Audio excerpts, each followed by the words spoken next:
shots. Thoughts on the fight, Ron? Andre looked like a killer. Andre looked really good today. Came in and he had his composure. He took control early and he kept control. Did you expect that kind of stoppage? Yes, I did. Yes, I did, because he knew how to put the body attack on. He saw earlier that he was complaining from the borderline body shots. Anytime a guy fakes that much about a borderline body shot, it kind of makes it hard for you not to go back down there if you're a seasoned veteran, because even though it could have hurt, it makes you feel like he's just looking for a way out, and it must have an effect on himself. From your perspective, were those shots too low? They were borderline, but when your cup is above your navel, the referee to tell you that I'm not going to call these shots low right below the belt, because the belt is above your navel. If you think about it, my belt is here, my privacy is a half a foot down. So a shot that's 3 inches down is not going to be called low, because the private part is way down lower than that.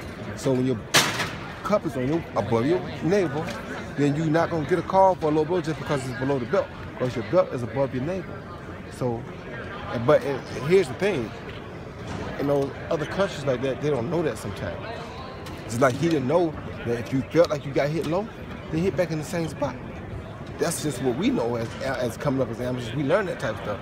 They're new into professional boxing, so they have to get used to all those type of things. They haven't learned that. They don't know how to wrestle and fight at the same time.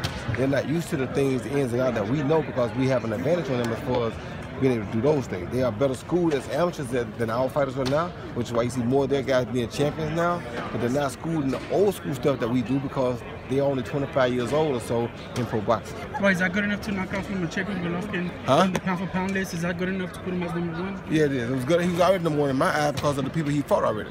So he still was already #1. Although I love Lomachenko, I still couldn't give Lomachenko the #1 spot because of Andre. Because Andre done beat everybody. Everybody put in front of him. How can you take him down? He makes whatever adjustments necessary to beat whoever they put in front of him. How can you take him off the #1 pound for pound list? How can he not be #1? What do you think made the difference? Thank you, baby. Roy, what do you think made the difference this night? That he came out and attacked early. He hit him with a power shot in the first round to get his respect. He didn't do that last time. In terms of Sergey as well, go ahead, I'm listening. Thanks, man. what do you think went wrong for him in there? Well, he made adjustments, but he didn't make professional adjustments. You know, he came out and started faster. Amateur boxing can do that because it's on 3 rounds. Pro boxing, if you hurt a guy like that, you don't start faster, you save your power. Because down the line, you're going to need it. You come out and start faster, you burn yourself out quicker, which he did. I kept telling myself, Sergey looks like he's done. This was in round 3 and 4. He was done. He spit. You can't do that. You got to hold that and look for that one shot, because if I knock a guy down, then 9 times out of 10, I'm going to knock him out, because I'm going to wait and hold it until I find another opening. I ain't going to waste it just throwing at him for no reason. No, he was just throwing to no avail. That's the difference in a professional boxer and a professional fighter. Fighters throw punches with no avail. Boxers throw punches for a reason. That's why Terrence Crawford is also very high on my pound for pound list, because he don't punch for no reason. He punched for a reason, to set the next shot up. Do you think this is a situation where the bully doesn't like to get bullied? Someone that can actually stand up to him? That happened too. Roy, you went from 160 to heavyweight. He said a possible move to cruiserweight. He said even heavyweight. What do you make of that? Can I just I think, yeah, you can compete any way you want to, because he can make them adjustments. What's up, baby? What's up, John? What's up, baby? Can I get a picture with you, man? Yes, sir. Yes, sir. Are you should he go through Steve? Should he go through Stevenson before he decides to move up? Of course he should. Of course he should. What happens there? He should unify. He should unify first. What happens in that matchup? Listen, if he got his #1 pound for pound, what you think will happen? He pound for pound the best fight. You feel me? So what can I say? Come on.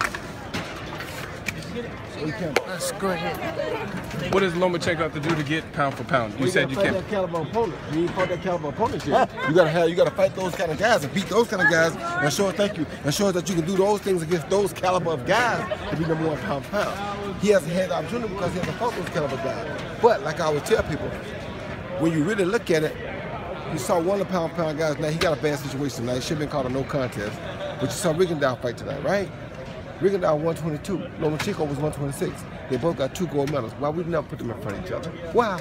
Why didn't we? Then we found out some stuff. You feel me? I don't like stuff.